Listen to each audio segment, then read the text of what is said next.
이유와 배경, 제품들의 인기 비결까지 SNS상에서 1초 만에 시선을 확 사로잡는 이미지나 워딩 중요해지고 있는 시대입니다. 우리에게 터닝 포인트가 된 두 가지가 있는데요.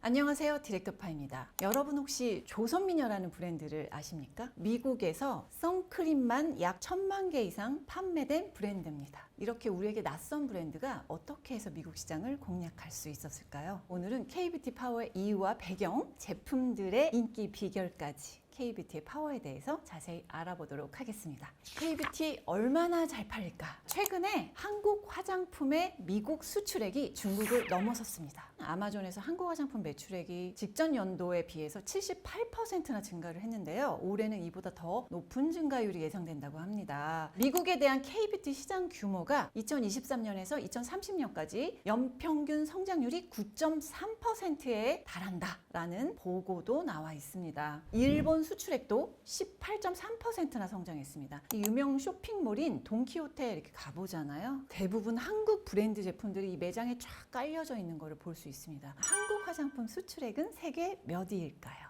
4위라고 합니다. 일본을 이미 앞질렀고요. 소비재 중에서는 자동차 다음으로 수출 비중이 높은 품목이거든요. 그렇다면 K-뷰티의 성공 비결이 뭘까요? 첫 번째 성공 비결은 K-팝과 K-드라마의 인기. 2013년 별에서 온 그대 기억나시나요? 이 시점부터 천송이 립스틱 등의 화장품, 치맥 등의 K-컬처가 폭발적으로 중국에서 증가하기 시작을 했습니다. 그런데 2016년 사드 배치 한한령이 이루어지면서 K-뷰티가 주춤하나 했는데 중국의 따이공, 보따리상의 등장으로 외형적인 K-뷰티의 성장은 지속되었습니다. 아무리 중국의 인기가 높다 하더라도 전체 수출액에서 화장품이 차지하는 비율이 10%밖에 되지 않았기 때문에 규모가 크지 않았습니다. 우리에게 터닝 포인트가 된 두 가지가 있는데요. K-팝의 아이돌과 코로나였습니다.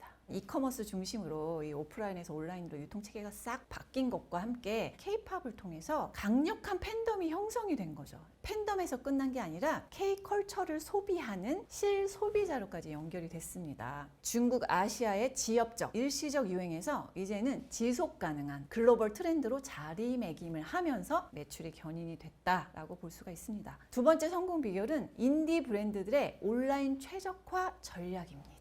흔히들 K-뷰티 성공 비결을 우리나라의 ODM 시스템을 꼽습니다. 국내의 화장품 제조 시스템이 누구나 브랜드를 만들어서 빠르게 성장할 수 있는 토대를 만든 것은 사실입니다만 저는 이보다 더 중요한 게 있다고 생각합니다. 바로 온라인 마켓에 최적화된 전략가들이죠. 전체 화장품 수출 금액을 보시면요. 3분의 2가 넘는 67.4%가 중소기업의 수출액입니다. 대기업 중심에서 점차 중소브랜드사가 수출을 주도하고 있는 걸 볼 수가 있는데요. 이 성공한 인디 브랜드들, 중소기업에는 어떤 브랜드가 있을까 궁금하시죠? 첫 번째, 미국에서 잘 먹힌 조선미녀입니다. 한국 화장품 하면은 보통 설화수, 더후, 한방 화장품이 견인을 했었잖아요. 근데 이 시대가 지나고 한국의 전통성과 글로벌한 이미지까지 갖춘 뉴 제너레이션 브랜드가 각광을 받게 된 거죠. 뷰티 오브 조선으로 검색을 하잖아요. 외국인이 올린 포스팅만 10만 개, 해외 마케팅을 정말 잘한 대표적인 사례이고요. 히어로 제품은 아이크림, 아마존 아이 트리트먼트 카테고리에서 판매 1위를 유지하고 있는 걸 확인을 했고요. 선크림은 맑은 쌀 선크림이라고 해서 국내용 제품과 OTC를 받은 해외 판매용 제품으로 나눠서 투 트랙으로 선크림을 전개를 하고 있더라고요. 유기자차 SPF 50불의 PA 포풀 쌀 발효 콤플렉스를 사용해서 전통적인 이미지 강조, 파우더를 사용해서 약간 촉촉하면서 보송함을 유지하는 선크림입니다.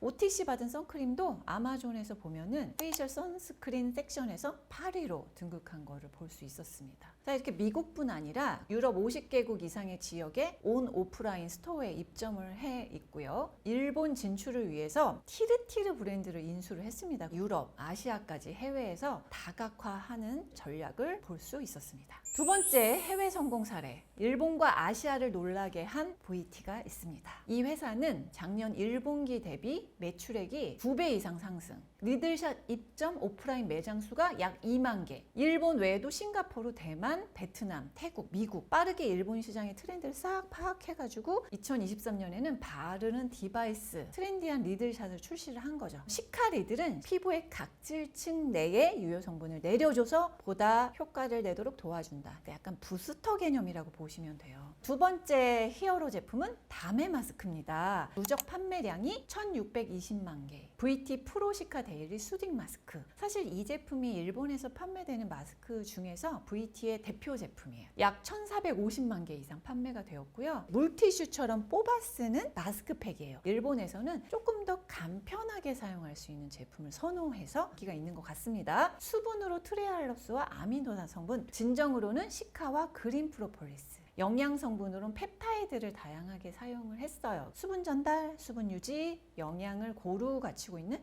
촉촉한 마스크팩. 자, 이제 성공 사례 인디 브랜드, 해외 인플루언서와 전문가에게 사랑받는 브랜드죠.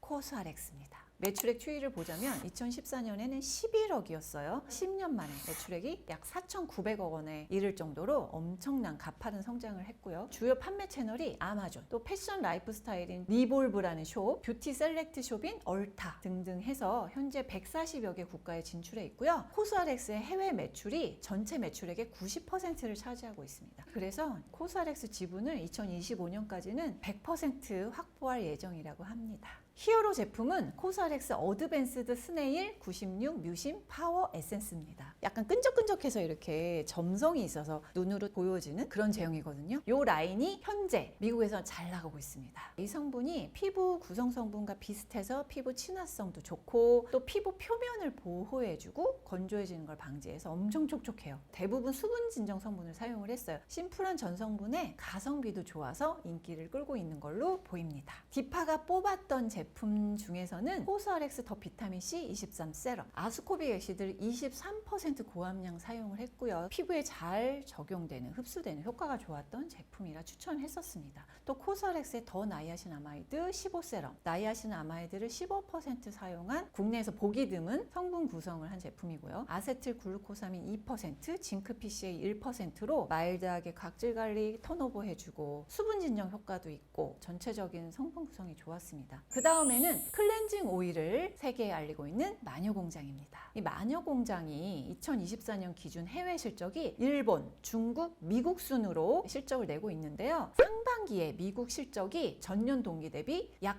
298% 급증했다고 합니다. 그리고 이렇게 상승을 견인하고 있는 제품이 바로 마녀공장의 퓨어 클렌징 오일. 이 클렌징 오일 이전에 인기가 있었던 제품이 뭐냐면 이 갈락토미 나이아신 에센스예요. 사랑의 불시착 아시죠? 사랑의 불시착에서 노출했던 제품이 비피다 바이온 콤플렉스 앰플이었는데 오히려 갈락토미 나이아신 에센스가 인기가 있었대요. 효과도 좋고 가격도 괜찮다 보니까 온라인 플랫폼에서 많이 판매가 됐다고 합니다. 이어서 인기 있었던 제품이 이제 클렌징 오일인 거죠. 천연 오일을 주성분으로 사용을 했어요. 세안 후 촉촉하고 피지나 세정력은 한 중간 정도 되기 때문에 제가 건성 피부에게 추천했던 제품입니다. 요즘에 베트남을 사로잡은 브랜드가 있는데요. 바로 비플레인입니다. 2023년 대비 매출이 182%나 성장을 했는데요. 해외 매출이 전년 동기 대비 약 3배 성장했다는 게 좀 중요합니다. 베트남에서는 쇼피 채널에서 판매 실적이 좋은데 이게 인플루언서들이 많이 홍보를 하고 있고 또 라이브 방송도 적극적으로 참여하면서 현지 인지도 확산에 주력 중이라고 합니다. 히어로 제품은 선크림이에요. 썬뮤즈 톤업 코렉팅 선크림. 약 10배 이상 매출 신장을 보인 제품이라고 하는데 제가 선크림으로 리뷰했던 썬뮤즈 톤업 앤 코렉팅 선크림의 매트 버전입니다. 실리카 보론 나이트 라이드 같이 피지 흡수하고 보송하게 만드는 파우더들을 많이 쓰고 있는 것을 전성분에서 볼 수가 있어요. 자, 이번에 성공 사례는 스킨천사입니다. 스킨천사도 조선미녀를 소유한 구다이 글로벌처럼 KBT 유통회사인 크레이버가 스킨천사를 인수를 해가지고 매출을 막 띄우기 시작한 거죠. 스킨천사의 매출액은 해외 매출에 힘입어서 2022년 331억, 2024년 매출액은 2,500억 원을 예상할 정도로 성장세를 보이고 있습니다. 스킨천사가 미국 최대 규모 화장품 유통업체죠. 울타뷰티. 1,400여 개 매장을 보유하고 있는데 여기에 쫙 깔려 있어요. 일본에서도 뷰티 카테고리 전체 탑10에 진입을 했다고 합니다. 히어로 제품은 지난해 미국 아마존에서 약 16만 5천 개를 판매한 선크림입니다. 스킨천사, 마다가스카르 센텔라, 히아루, 시카, 워터핏, 선세럼, SPF 50불, PA 포풀, 오일과 폴리메틸실 세스키옥세인이 고함량인 그런 성분 구성을 하고 있고요. 또 파우더를 사용해서 겉보, 속촉, 물과 마찰에 아주 강한 편은 아니고요. 이지워시가 적당히 잘 되는 타입. K뷰티의 성공 사례 브랜드들을 살펴봤는데요. 키워드는 하나예요. 온라인 최적화된 인디 브랜드들의 마케팅 전략, 트렌드와 소비자 피드백을 정말 실시간으로 읽어내는 감각도 뛰어나고 또 순간적으로 집중해서 쫙 매출을 끌어올리는 능력도 뛰어나고 이게 바로 K뷰티 메이커들, 이 브랜드들의 특징입니다. 기존 대형 브랜드들이 조금 장기적으로 시간이 걸리고 투자가 많이 들어가는 유통, 마케팅 전략을 세워왔다면 이런 인디 브랜드들은 온라인을 타겟으로 해서 빠르게 제품을 판매하고 올리고 생산하는 방식을 취했거든요. 큰 비용 들이지 않고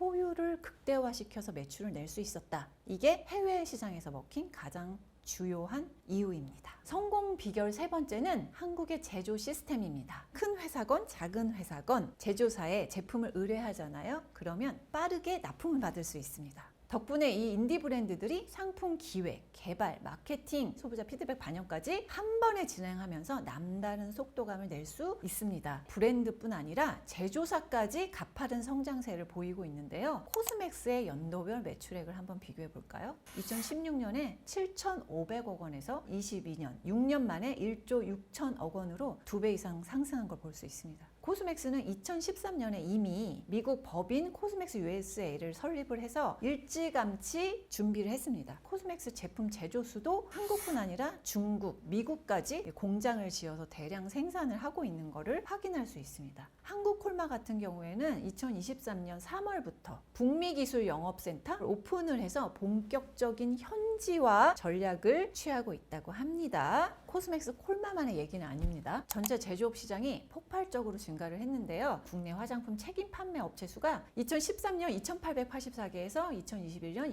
22,716개, 제조업체도 같은 기간에 1,535개에서 4,428개, 3배 증가한 걸 볼 수가 있죠. 이렇게 전체적으로 국내에서 엄청 커졌습니다. 네 번째 성공 비결은 뛰어난 제품력. K뷰티는 양적 규모뿐 아니라 질적 규모도 성장했다. 기발한 소재 제형으로 이제 가성비 제품들을 만들어내고 있고 소셜 네트워크에서 굉장히 활발하게 소개를 되고 있는 걸 볼 수가 있어요. 다섯 번째 성공 비결은 트렌디한 감성과 전달력. 이 한국 여성들은 글래스 스킨, 그러니까 유리같이 맑은 피부를 가지고 있다. 동안, 나이보다 어려 보인다라는 인식이 자리 잡고 있는데요. 한국식 피부 표현, 베이스 방법, 글래스 스킨 표현법, 한국인 또는 해외 인플루언서들이 이런 내용들을 유튜브, 틱톡, 인스타그램 이런 데서 계속 생산해내고 있고 구매까지 이어지고 있는 걸 확인할 수 있었습니다. 해외 틱토커 영상에 조선미녀 제품이 등장을 한 이후에 미국에서 불티나게 제품이 판매되고 있다고 합니다. 틱톡 보고 구매라는 이 해시태그는 30억 회 이상 조회수를 기록했다고 합니다. 그래서 조선미녀가 크림과 세럼 제품을 선정을 해서 이 제형의 특성인 수분광, 글래스 스킨 요걸 키워드로 잡아서 마케팅 캠페인을 진행을 했고 리테일, 홀세일 매출이 급상승했다고 합니다. 한국 소비자들의 높은 안목, 또 세계적인 경쟁력을 갖춘 제조사, 이 두 가지를 제대로 전달해온 인디 브랜드와 인플루언서들, 이게 다 합해져서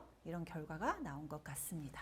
K뷰티에 대해서 한번 그려봤는데요. 저 나름대로 지속 가능한 K뷰티 컬처를 만들어내야 되지 않겠습니까? 그래서 전 제일 필요한 게 먼저 투명한 시스템과 빠른 수용이라고 생각을 했습니다. 2020년에 선크림 논란이 해외발로 터졌어요. 그래서 제가 여러 가지 취재해서 만들어서 영상도 올렸었는데요. 제조사에서 SPF 50으로 식약처 허가를 받은 제품이 동일 처방이라도 브랜드사마다 납품되고 나서는 기능이 훅 떨어졌다. 이를 통해서 한국 선크림은 못 믿겠고 해외 선크림을 바르겠다라는 분들도 댓글도 많이 있었는데요. 미국 시중 판매 선크림 104개를 조사했더니 48%가 SPF 효능이 미달 나왔던 기사가 있습니다. 그러니까 이 얘기는 뭐냐면 한국이든 미국이든 선크림의 자외선 차단 지수 미달 논란에서 자유롭지 못하다는 내용이에요. 이후에 저는 브랜드사에 본인상을 좀 받아달라고 제안을 했고, 현재는 대부분의 선크림들이 본인상을 받은 후 출시를 하고 있는 걸로 제가 확인했습니다. 선크림 논란 이후 불과 1년 만에 한국 선크림이 미국 아마존에서 선크림 1위를 하는 이제 쾌거를 이루었는데요. K뷰티가 더 나은 방향으로 나아가려면 터질 건 터져야 되고, 또 비판은 수용을 하고 올바른 방향으로 나아가야겠죠. 그리고 결국은 K 소비자들의 이 목소리, 파워, 관심, 이게 가장 중요하다는 것을 다시 한번 느낀 사건이었습니다. 두 번째 우리가 해결해야 될 점은 패스트 뷰티입니다. 제가 일하면서 알게 된 이제 베트남의 틱토커이자 뷰티 사업가인 니키라는 분이 있어요. 이분이 한국에 대한 관심이 많아서 컬럼도 많이 쓰고 이러는데 이런 얘기를 하더라고요. 사서 사용하고 이제 리뷰를 써야겠다 하고 다시 한번 들어가 보니 제품이 완전히 바뀌어 있더래요. 한두 번도 아니고 여러 번 이런 경험을 하다 보니까 저한테 묻더라고요. 제 경험 중에서도 이제 톱오보텀 영상을 제가 올리면 갑자기 한 달 뒤에 티파니 탑으로 뽑은 제품 바뀌었어요.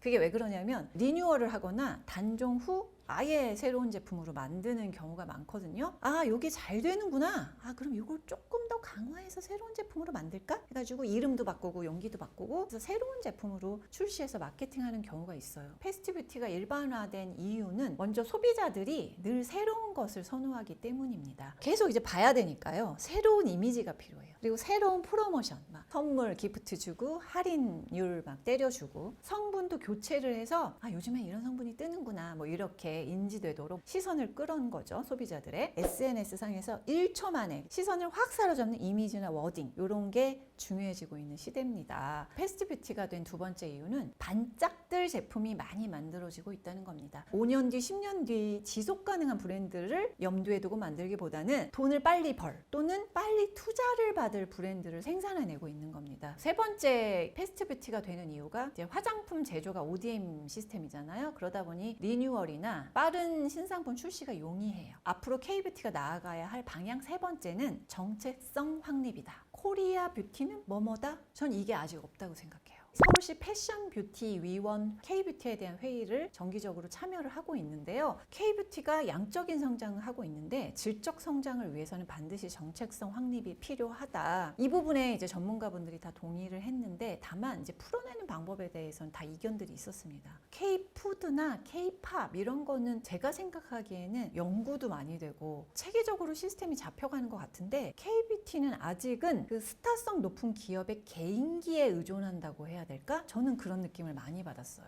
한국을 대표하는 무슨 박람회도 별로 없고 광고 이미지 이런 것도 없고 홍보가 제대로 되어 있지 않다 이런 생각을 많이 했고요. 우선 저는 한국을 대표하는 원료와 기술은 있어야 된다. 왜냐하면 K뷰티는 제품력이 좋아요. 이런 인식이 지금 확산이 되고 있잖아요. 그러니까 여기에 방점을 딱 찍도록 우리 원료, 우리 기술 이거다 라고 홍보를 해야 된다고 생각하기 때문에 본질적인 부분을 건드려야 된다고 생각을 해요. 뭐 가령 원료 면에서는 전통성이 느껴지는 원료를 활용하는 게 좋을 것 같아요. 아시아 하면 연상되는 쌀, 뭐 제주에 있는 연꽃도 있고요. 제주의 알로에 이런 원료들이 퀄리티가 굉장히 좋습니다. 그 밖에 우리 제조사가 또는 브랜드사가 연구 개발한 특허 원료를 논문에서 많이 볼 수 있었으면 좋겠다. 이미지도 굉장히 중요한데요. 이제 온라인 최적화를 이뤄내야 되니까 우리만의 원료 기술을 전달하는 게 시간이 걸린다면 보다 쉬운 방법은 동일한 이미지로 소통하는 겁니다. 코리아 스킨케어 루틴 이 키워드가 굉장히 많이 검색이 되는 걸 볼 수 있었는데요. 여기에서 조금 더 세분화해서 우리나라 여성들의 특징 글래스 스킨, 톤, 결, 광 요걸 딱 만들어내서 하우투를 쫙 설명을 간단하게 만드는 거죠. 그리고 성분과 원료는 피부 친화적이다, 저자극이다, 그런데 기능은 높다. 그리고 우리는 지속 가능성을 추구하는 브랜드들이다. 요거를 키워드로 내걸었으면 좋겠어요. 그리고 해외에서도 이제는 이제 성분 리뷰를 하면서 제품을 전달하는 유튜버, 콘텐츠들 굉장히 많더라고요. 특정 모델을 내세우자 이런 얘기가 있었어요. 근데 저는 특정 개인으로 K뷰티 정체성을 만들어내는 것은 아니라고 저는 개인적으로 생각을 합니다. K뷰티의 아우라를 만들어내는 것은 한국인들의 감성, 좋은 피부, 지식, 또 이 전달력, 재능이나 아우라가 표현되는 이미지가 더 적합하다고 생각을 합니다. 한국 뷰티에 적합한 이미지, 또 좋은 기술력, 효율적인 시스템, 온라인 최적화, 지켜야 할 것과 그것을 또 알려야 할 것, 이제 적극적으로 이걸 좀 끌고 갔으면 좋겠어요. 더 큰 영향력을 K뷰티가 만들어내는 날이 올 것을 믿으면서 저는 영상을 마무리해 보도록 하겠습니다. 지금까지 디렉터 파이였습니다. 빠밤.